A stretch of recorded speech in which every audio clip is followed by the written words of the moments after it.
हिसाब से मुफ्त में जो बांटी जा रही है ये परंपरा गलत है। चाहे बीजेपी पार्टी से कांग्रेस पार्टी, ये नहीं होना चाहिए। जरूरतमंदों का आप सहयोग करो। पहले तो नाराज़गी थी, अभी फ़िलहाल तो कम हो गई है नाराज़गी। और जहाँ तक बैतूल विधायक की बात है तो बैतूल विधायक का पलड़ा अभी तो फ़िलहाल भारी है। अभी हाल ही में तेंदुपत्ता बोनस 20-21 का तेंदुपत्ता बोनस बांट रहे हैं, तो मुझे नहीं लगता है इस बार एंटी इनकम्बेंसी है और उसका असर भी दिख रहा है ग्रामीण क्षेत्रों में। सरकार कोई भी योजना लाती है तो आम लोगों को ये लगने लगा है कि सरकार सिर्फ 1 साल के लिए काम करती है, बाकी 4 साल कोई काम नहीं करती। विधानसभा चुनाव का आगाज हो गया है और राजनीतिक दलों ने अपनी कमर कस ली है। चुनावी मैदान में उतरने के लिए प्रत्याशियों की भी तलाश शुरू हो गई है और कौन प्रत्याशी किस विधानसभा से चुनाव लड़ेगा, इसको लेकर भी चर्चा शुरू हो गई हैं। लेकिन आज हम इस चुनाव पर पैनी नज़र रखने वाले पत्रकारों से बात करेंगे। एमपी तक की चौपाल में बैतूल के वरिष्ठ और युवा पत्रकार हैं, हम उनका इस चौपाल में स्वागत करेंगे। आपका बहुत बहुत स्वागत है।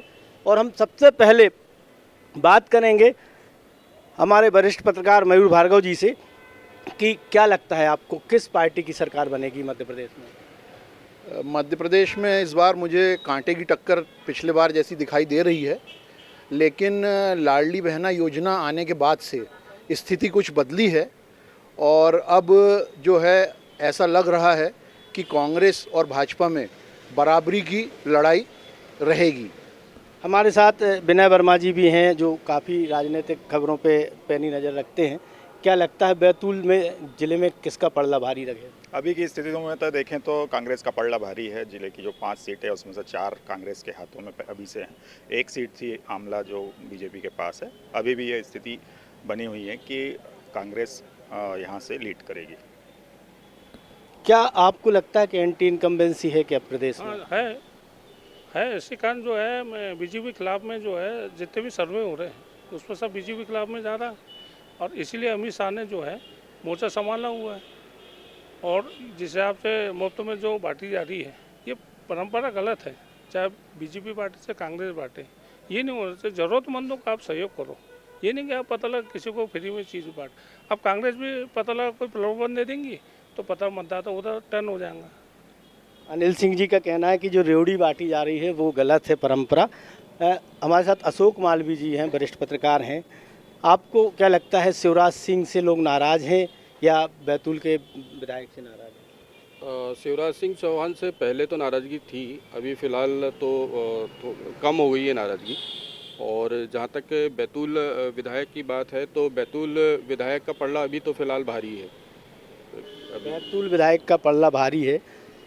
घनश्याम जी से बात करेंगे कि लाडली बहना योजना जो है उसका क्या फ़ायदा बीजेपी को मिलेगा? जो भाजपा सरकार ने अभी चुनाव के पहले लाडली बहना योजना शुरू की है, इसका काफ़ी इम्पैक्ट पड़ेगा। महिला वोटर जो है जो शिवराज सिंह चौहान को पसंद करते हैं, महिलाओं का वोटर प्रतिशत बीजेपी के लिए बढ़ेगा इससे। आपको क्या लगता है? देखिए, मुझे तो भरोसा इसलिए नहीं है क्योंकि हम गांव में या दूरस्थ इलाकों में घूमते हैं। हमने देखा है कि वो उसका जो असर है, जो लाडली बहना योजना का, उतना असर दिखाई नहीं दे रहा।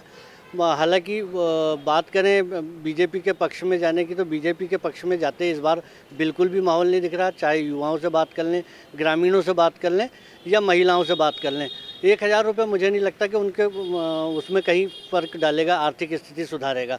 अगर ऐसा रहता तो अभी इनको चप्पल जूते बांटने की नौबत आ रही है, ये नहीं करते। अभी हाल ही में तेंदुपत्ता बोनस 20-21 का तेंदुपत्ता बोनस बांट रहे हैं, तो मुझे नहीं लगता है इस बार एंटी इनकम्बेंसी है और उसका असर भी दिख रहा है ग्रामीण क्षेत्रों में। नितिन जी, क्या लगता है आपको, शिवराज जी को लोग पसंद कर रहे हैं नहीं कर रहे हैं? ये बात तो आपको देखने में आ रही होगी कि मध्य प्रदेश में जिस तरीके से भारतीय जनता पार्टी में हलचल है, बड़े बड़े राष्ट्रीय नेताओं का प्रतिदिन 1 दिन छोड़कर 2 दिन छोड़कर राष्ट्रीय नेताओं का मध्य प्रदेश का दौरा, ये सिद्ध करता है कहीं ना कहीं भारतीय जनता पार्टी में चिंता है कि इस वर्ष यानी इस चुनाव में मध्य प्रदेश से वो कहीं ना कहीं पिछड़ रही है। भाजपा मध्य प्रदेश से पिछड़ रही है, तो हम बात करेंगे, ज्ञानू जी हैं, क्या लगता है आपको भाजपा पिछड़ रही है? हाँ, इस बार थोड़े से भाजपा कमज़ोर दिखाई दे रही है और कांग्रेस जिस तरह से जो जनता से जो फ्री वाले वादे कर रही है और उन्होंने लाल सिलेंडर 500 रुपये में देने की बात कही है। बीजेपी को ये लाल सिलेंडर की कार्ड ढूंढनी पड़ेगी, अन्यथा थोड़ा सा मुश्किल जाएगी इस बार। घरेलू गैस सिलेंडर को लेकर नाराज़गी है लोगों में बीजेपी के खिलाफ, क्या लगता है आपको? साल भर में 2 सिलेंडर फ्री मिल रहे हैं और कहीं ना कहीं शिवराज सिंह चौहान जो है वो इन सभी योजनाओं में इतना आगे निकल गए हैं कि उनको हरा पाना नामुमकिन है अब कांग्रेस के लिए। बच्चे से लेकर के बूढ़ों तक के सभी के लिए उनके पास में योजनाएं हैं, चाहे बेरोजगार हो। अब बेरोजगारों के लिए अभी रिसेंटली जो योजना है, आप अभी देख रहे होंगे कि जो सीखो कमाओ योजना है उसमें भारी तादाद में जो है युवा बेरोजगार अपना अपना हिस्सा ले रहे हैं और कमाई के लिए आगे सोच रहे हैं। सीखो कमाओ योजना का फ़ायदा मिलेगा बीजेपी को? हाँ, लगता तो नहीं है कि सीखो कमाओ योजना का फ़ायदा, लेकिन क्योंकि जो 4 साल रहते हैं उसमें सरकार द्वारा कुछ नहीं किया जाता है। जब भी चुनाव आता है तभी सरकार कोई भी योजना लाती है, तो आम लोगों को ये लगने लगा है कि सरकार सिर्फ 1 साल के लिए काम करती है, बाकी 4 साल कोई काम नहीं करती है। तो इसलिए आम इंसान कांग्रेस को ही देखना चाह रहा है। जैसे ही चुनाव आते हैं योजनाओं की बौछार शुरू हो जाती है, जिस तरह बीजेपी ने भी बौछार की है लाडली बहना, सीखो कमाओ, और कांग्रेस भी कर रही है नारी सम्मान योजना में 1500 रुपये देने की बात, सिलेंडर देने की बात, क्या इनको फ़ायदे मिलेंगे इनसे? पहले जिस तरीके से बीजेपी ने लाडली बहना और योजना निकाली थी उस समय ज़रूर लग रहा था महिलाएं आकर्षित जरूर हुई थी, परंतु उसकी काट के रूप में जो कांग्रेस ने सिलेंडर के रेट दिए हुए हैं, बहना को जो पेमेंट की बात है या पैसे देने की बात है, किसानों के लिए जो उन्होंने बिजली फ्री करी है, तो इससे पूरा लोगों का जो हम वैसे भी यह देश जो है कृषि प्रधान देश है, तो पूरे लोगों का जो ध्यान है वो कांग्रेस की तरफ ही आकर्षित हुआ है। अब जैसे कौन कहेंगे कि अपन एक जीरे के ऊँट के मुंह में जी रहा है, इस टाइप की जो योजना लाडली बहन है वो बीजेपी की हो गई है, वो कांग्रेस ऊँट के बराबर की योजना लेके आ गया है। तो इस समय कांग्रेस का पलड़ा ही भारी लग रहा है। कमलनाथ की लोकप्रियता को लेकर हम बात करेंगे, क्या लगता है आपको कितनी लोकप्रियता है कमलनाथ की? जो 15 महीने की सरकार आई थी, उन्होंने जो योजनाएं बनाई थी उन योजनाओं ने जनता को बहुत अधिक प्रभावित किया था। भाजपा की योजनाएं जरूर लोक लुभावन रहती हैं और लालच देने वाली दिखाई पड़ती हैं, लेकिन प्रदेश की जनता को कहीं ना कहीं, विशेष तौर पर मिडिल क्लास को, ये समझ में आ रहा है कि टैक्स हम भर रहे हैं और सरकार मुफ्तखोरी जो है वो दूसरे वर्ग को करा रही है। इससे भी कहीं ना कहीं नाराज़गी है और भाजपा में बेचैनी है। लेकिन फिर भी मैं दोबारा कहूँगा कि लाडली बहना योजना आने के बाद बहुत हद तक भाजपा की स्थिति में प्रदेश में सुधार दिख रहा है। अब ये रिज़ल्ट पे ही पता चलेगा कि कितना ये वोट में तब्दील होता है या नहीं होता है, क्योंकि उसके टक्कर में कांग्रेस ने भी योजनाएं दी हैं और ऐसा लगता है कि चुनाव घोषित होते तक शिवराज सिंह चौहान 1000 रुपये की राशि को किसी भी कीमत पे 1500 तक ले जाएंगे, क्योंकि कांग्रेस ने नारी सम्मान योजना में 1500 का कमिटमेंट किया है। इसलिए उनको कैसे भी करके चुनाव घोषित होने के पहले उस राशि को 1500 तक ले जाने का उनका प्लान है। अब वो कितना सफल होते हैं, लेकिन लोगों में नाराज़गी, मिडिल क्लास में विशेष तौर पर बहुत ज़्यादा नाराज़गी है कि जो मुफ्तखोरी सरकार करा रही है, टैक्स के पैसे की जो बर्बादी हो रही है, उसको लेकर भी नाराज़गी है। अब वो नाराज़गी वोट में कितनी बदलेगी ये तो परिणाम पे ही पता चलेगा। जिस तरह भाजपा सरकार लाडली बहना और सीखो कमाओ योजना से लोगों को पैसे बांट रही है, तो कहीं ना कहीं ये बात आ रही है कि अपर क्लास और मिडिल क्लास के जो लोग हैं, जो टैक्स देते हैं, वो नाराज़ हैं। क्या लगता है आपको ये नाराज़गी कुछ असर दिखा पाएगी? बहुत बड़े नुकसान तो इससे होगा। ऐसा नहीं है कि पूरा फ़ायदा मिल जाएगा। आम जनता में ये पैनिक है कि आप मुफ्त में क्यों बांट रहे हैं, 1000 रुपये लाडली बहना को क्यों दिए जा रहे हैं, जबकि जो मध्यम वर्ग है, वो टैक्स पेयर जो है, वो खुद टैक्स जमा कर रहा है, उस टैक्स की राशि को आप मुफ्त में बांट रहे हैं। तो ये कहीं ना कहीं बहुत बड़ी नाराज़गी का कारण बनेगा, आप देखिएगा चुनाव में। दूसरी बात मैं कहना चाहूँगा कि बीजेपी की जो सरकार है वो कहती है जीरो टॉलरेंस पे चल रहे हैं, हम जीरो टॉलरेंस की नीति लाएंगे। आज आप देख लीजिए, कहीं भी जाइए, प्रशासनिक सिस्टम पूरा बैठ गया है। आज लाडली बहना के लिए जब आधार कार्ड का सुधार करने जाती हैं तो भी वहाँ 15 से 20 रुपए की रिश्वत लग रही है। ये स्थिति है पूरे प्रदेश में। तो इसकी नाराज़गी निचले लेवल पे बहुत ज़बरदस्त है। ये अभी नहीं दिख रही, आपको एन चुनाव के समय दिखेगी। जिस तरह कमीशन बाजी के आरोप में भाजपा ने कांग्रेस नेताओं पे मामला दर्ज कराया है, तो आपको लगता है जिस तरह बैतूल में भी और जगह रिश्वत कांड के मामले सामने आ रहे हैं, तो क्या नहीं, इस समय क्या ब्यूरोक्रेट बहुत हावी है और कार्यकर्ता जो है निरुत्साहित हुआ है, क्योंकि उसकी कोई बखत नहीं है। और उसके कारण क्या हो रहा है, कार्यकर्ताओं में जो काम करने का करंट होना चाहिए वो करंट का अभाव है, और उसके कारण बीजेपी के प्रति जो माहौल बनना चाहिए उसमें कमी आ रही है। और वहीं कमलनाथ जो है गुटबाजी खत्म करने में लगे हुए हैं। इसी कारण आप देखिए कि जितने भी विरोधी है सब एक मंच में नजर आ रहे हैं। कांग्रेस की गुटबाजी खत्म हो जाएगी क्या? कांग्रेस की गुटबाजी तो ऐसा नहीं लगता कि ख़त्म हो जाएगी, क्योंकि ये शुरू से ही ये ऐसा दिखने में आया है कि कहीं ना कहीं महत्वाकांक्षी इन नेताओं में है, जिसके कारण गुटबाजी स्वाभाविक तौर पे दिखती है और चुनाव तक भी रहेगी। नहीं तो कांग्रेस के लोग कहते हैं ना कि अगर गुटबाजी ना हो तो कांग्रेस को कोई हरा नहीं सकता, लेकिन कांग्रेस को कांग्रेस ही हराते हैं, इसलिए कि गुटबाजी बहुत ज़्यादा फैल जाती है। अभी तो दिख नहीं रहा है, लेकिन ये और दिखेगी। टिकट वितरण के बाद तो एकदम और क्लियर दिखेगी। आपको लगता है कि भाजपा में गुटबाजी नहीं है?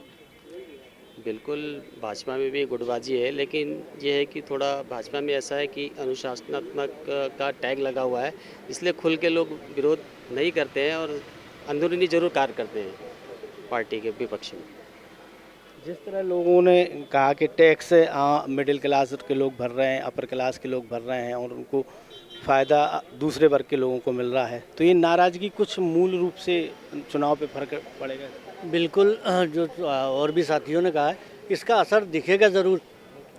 चाहे आप गैस की टंकी में देख लो या अन्य योजनाओं में देख लो। योजनाएं तो ठीक हैं, लेकिन योजनाएं जो बनाई हैं इन लोगों ने वो धरातल तक नहीं है। जो इनका नारा है कि अंतिम छोर के गरीब को उसका फ़ायदा मिले, उसका फ़ायदा अगर मिलता होता तो यहाँ जनसुनवाइयों में इतनी भीड़ नहीं लगती जो हर मंगलवार यहाँ देखी जाती है। समस्याएं बहुत हैं, तो मनोज जी बताएं कि जो लोग परेशान हैं तो वो परेशानी जो है उनकी वो चुनाव में दिखेगी? चुनाव में परेशानियां तो दिखेगी, क्योंकि बेरोजगारी सबसे बड़ी समस्या है। कांग्रेस हो या बीजेपी, दोनों ने सबसे पहले तो एमपी में मतलब लोगों को बेरोजगार बनाया है और एक आलसीपन ला दिया है कि 1 रुपये गेहूँ चावल रुपए से देना। उसके बाद लाडली बहना योजना में कोई शिवराज सिंह अपने घर से तो दे नहीं रहा है, टैक्स का पैसा है। महिलाएं कई बार वोट बीजेपी की बजाय कांग्रेस को दे देती, इसमें भी नुकसान होगा। दूसरी बात यह है कि जितना पैसा आज लाडली बहना में दिया जा रहा है, उससे एक संभाग में एक फैक्ट्री डालकर बेरोजगारों को रोजगार दिया जा सकता है, जिसमें अगर ये 1 लाख को देते हैं तो उसके पीछे 5 लाख वोट बनते। तो ऐसी परिस्थिति में मुझे नहीं लगता कि इस बार जो चुनाव होगा बीजेपी ही बन पाएगी। इसमें कांटे की टक्कर तो देखने को मिलेगी।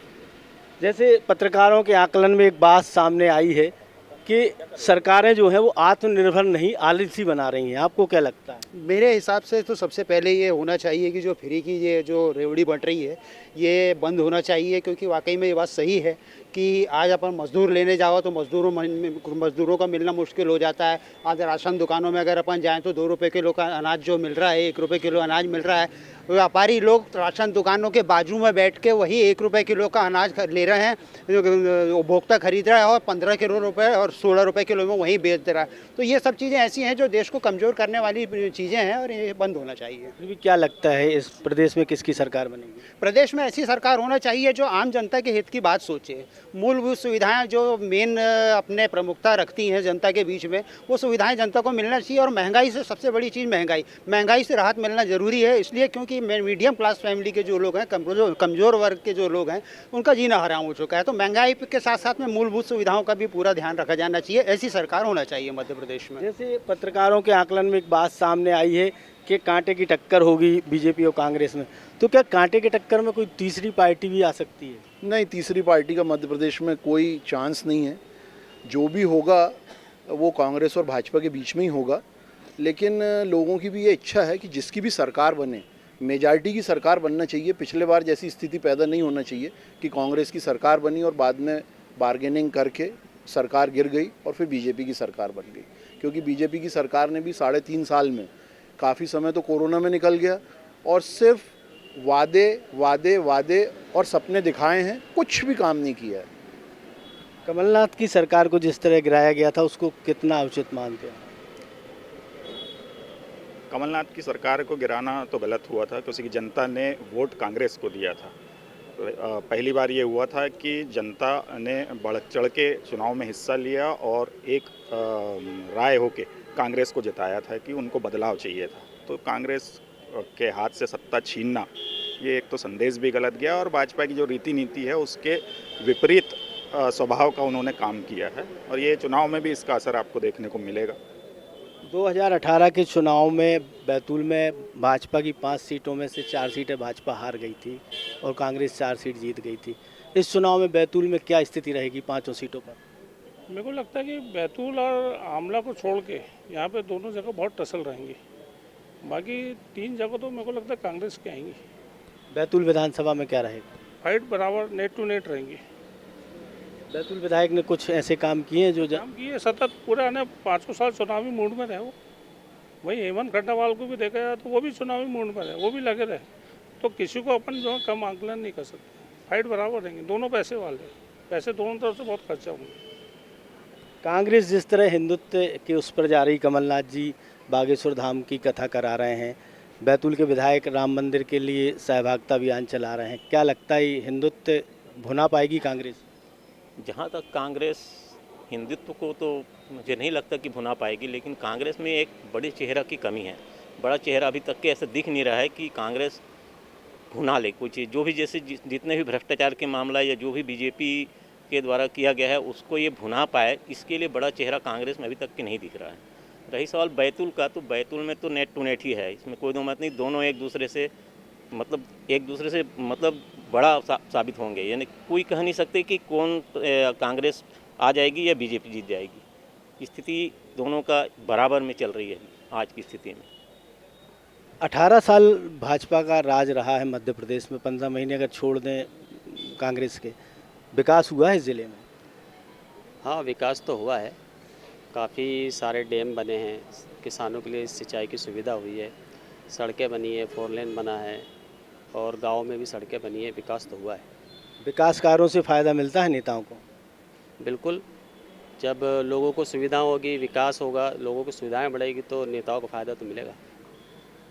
पिछले बार 2013 में जो विधायक थे बैतूल में, उन्होंने काफ़ी विकास कार्य कराए थे, क्या कारण रहा कि उनको फिर हारना पड़ा? देखिए, ऐसा है कि उसमें हार उनका मतलब उनके आपसी के जो मतभेद थे उसका समझ में आता है सबसे ज़्यादा कि जो उनके आपस के लोग थे उन्हीं लोगों ने उनको हराने का काम किया। कांग्रेस की तरफ उनका झुकाव ज़्यादा रहा और एंटी इनकम्बेंसी पिछली बार भी थी, जो बड़ी वजह है तो उनके हार का। बाकी विकास तो उन्होंने कराया था और लोगों की मदद भी की थी। लोगों की मदद वो नहीं हैं तब भी करते हैं, लेकिन उसके बाद भी मतलब उनको हार का सामना करना पड़ा था। मध्य प्रदेश में मुख्यमंत्री का, भाजपा को मुख्यमंत्री का चेहरा बदलना चाहिए कि नहीं? हाँ, लगता तो यही है। जिस तरह से 18 साल से हम देख रहे हैं, कई घोषणाएं हुई हैं, कुछ पूरी हुई हैं तो कई सारी नहीं हुई है, जिससे लोगों में आक्रोश भी है। जो रही बात बैतूल की, तो बैतूल की स्थिति में ऐसा है कि जिस तरह से पिछले कुछ दिनों से, कुछ सालों से देखा जा रहा है कि बैतूल में जैस का एकदम से उठाव हुआ है और जो जैस के युवा एकदम से राजनीति में सक्रिय हुए हैं, तो 5 सीटों पर कहीं ना कहीं परिणाम प्रभावित करेंगी जैस, और ख़ासकर वो उस आदिवासी बेल्टों में बेल्ट वाली सीटों पर कांग्रेस के लिए जैस बहुत घातक साबित होगी। तो ये हमारे पत्रकार साथी थे जिन्होंने विधानसभा चुनाव को लेकर जो आकलन किया है कि मध्य प्रदेश में भाजपा और कांग्रेस में कांटे की टक्कर रहेगी, लेकिन भाजपा जिस तरह के सिर्फ रेवड़ी बांट रही है उससे थोड़ा बहुत उनको नुकसान भी उठाना पड़ सकता है, लेकिन मध्य प्रदेश में तीसरी कोई पार्टी उभर कर नहीं आ सकती है। राजेश भाटिया, MP तक, बैतूल।